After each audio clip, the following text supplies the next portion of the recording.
l'affût. Le marais d'or, crispé d'un gel tardif. Au loin, dans la brume qui s'épaissit et se dilate, tour à tour, la Sologne étend sa glèbe plate. Nous sommes là depuis 1 heure, l'arme au poing.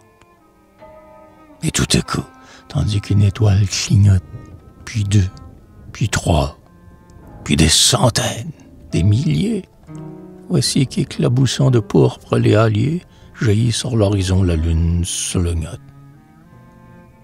Dans l'air glacé du soir, elle monte son bruit, au-dessus des champs d'orge et des carrés d'avoine, si rouge qu'on dirait une énorme pivoine, magiquement éclose au jardin de la nuit. Un chien transi, là-bas, hurle au fond d'une grange, et nous-mêmes, chasseurs endurcis et sans foi, nous nous défendons mal contre un obscur émoi, à l'apparition de cette fleur étrange.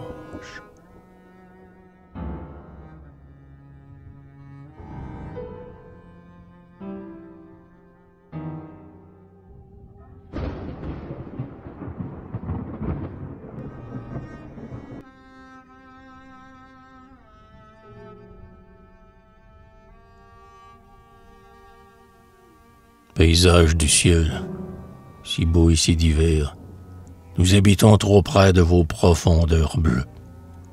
L'homme ne comptera ni les jours ni les lieux, s'il devait vous chercher au bout de l'univers.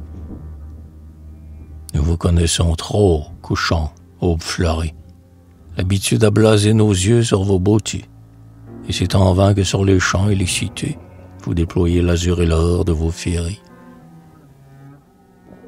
C'est en vain que, trouvant la nuit à coups d'épieu, le jour, tel un vanneur, sort du forêt nocturne, et sur les gailles des monts essuyant son cothurne, se dresse et, brusquement, bondit dans l'air en feu.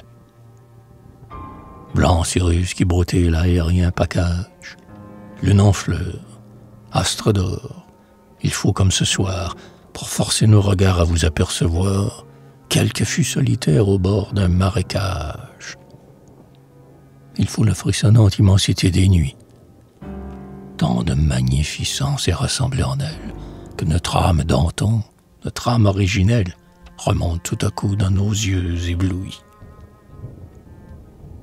L'âme que nous avions au premier jour du monde, quand le vieil Ouranos était l'unique Dieu. Les nuages sont chars, le soleil son moyeu, et qu'au creux de l'éther tonnait sa voix profonde.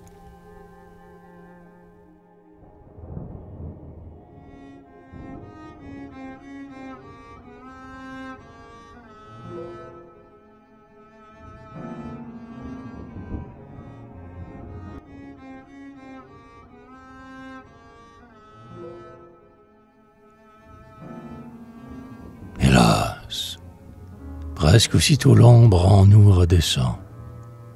Plus captif que jamais, Platon, dans la caverne. L'homme habite aujourd'hui, le front bas et l'œil terne, une création dont le ciel est absent.